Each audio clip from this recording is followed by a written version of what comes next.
আমার কোনো মূল্য আছে? আমার কোনো দাম আছে? কিসের আমার দাম, কিসের আমার মূল্য? আমার কোনো মূল্যই নেই। কিসের মূল্য আছে? কোনো মূল্য নেই। আমার যদি ঈমান থাকে তাহলে আমার মূল্য আছে মরার পরে। দুনিয়ায় মূল্য দিয়ে কোনো উপকার নেই। দুনিয়ায় কে মূল্য দিল কে না দিল এটা দেখার কোনো বিষয়ই নয়। এজন্যই তো রাসূলুল্লাহ সাল্লাল্লাহু আলাইহি ওয়াসাল্লাম ইবনে উমারকে ডাক দিলেন, আসো তুমি এদিকে। আসার পরে ইবনে উমারের হাতে এভাবে হাত রাখলেন, কাঁধে রেখে বললেন, হে ইবনে উমার, তোমাকে আমি বলছি। আখাযা রাসূলুল্লাহ সাল্লাল্লাহু আলাইহি ওয়াসাল্লাম বিমানকিবি ওয়াকাল, রাসূল সাল্লাল্লাহু আলাইহি ওয়াসাল্লাম ইবনে উমারের কাঁধে হাত রাখলেন, রাখার পরে বললেন, হে উমার, কুন ফিদ দুনিয়া ইবনে উমার কুন ফিদ দুনিয়া কাআন্নাকা গরীবুন আও আবিরু সাবিল। তুমি দুনিয়াতে এমন ভাবে থাকবে যেন তুমি আগন্তুক, মুসাফির। তোমাকে দেখে যেন মনে হয় না তুমি রাজা, তোমাকে দেখে যেন মনে হয় না তুমি ক্ষমতাশীল, তোমাকে দেখে যেন মনে হয় না তোমার অনেক পাওয়ার, তোমাকে দেখলে মনে হবে তুমি পথচারী, তুমি মুসাফির, তোমার কোনো ক্ষমতাই নেই। আরে আমি মুসাফির, সফর করেছি, এক জায়গায় থেকে সফর করে এখানে এসেছি, আবার সফর করে এখান থেকে চলে যাব। হে আব্দুল্লাহ, এটা তুমি মনে রাখবে।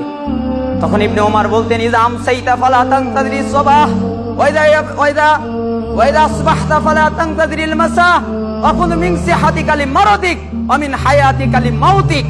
তখন ইবনে ওমর বলতেন, হে লোক শোনো, তুমি যখন সন্ধ্যায় উপনীত হও তখন আর সকালের অপেক্ষা করো না।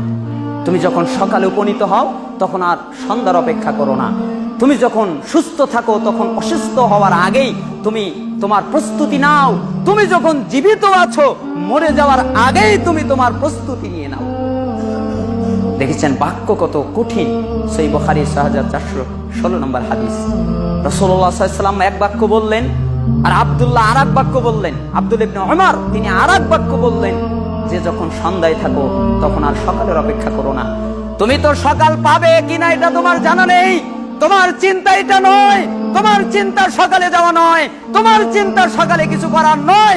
তোমার চিন্তা এখন, তুমি এখন চিন্তা করবে, এখন তুমি প্রস্তুতি নেবে, এখন তুমি প্রস্তুতি নিয়ে আল্লাহর সামনে দাঁড়াতে হবে। এর প্রস্তুতি নিয়ে নাও, কারণ তোমার জানা নেই কখন তোমার মৃত্যু এসে যায়। আমাদের কোনো বরত্ব আছে? আবু যর রাদিয়াল্লাহু আনহুর ঘরে কিছু সাহাবী প্রবেশ করলেন।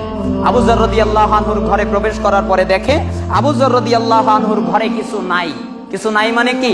একটা মশক আছে যার ভিতরে পানি থাকে, ওই মশক থেকে পানি ঢেলে, আর একটা পাত্র আছে মাটির বা ইসের, ওই পাত্রের ভিতরে তিনি পানি নিয়ে পানি খান। এটা হচ্ছে তার আসবাবপত্র। আর একটা বিছানোর জন্য মাদুরি আছে, আর গায়ে দেওয়ার জন্য একটা কাপড়ের মতো মোটা জাতীয় কিছু আছে যা মানানসই না।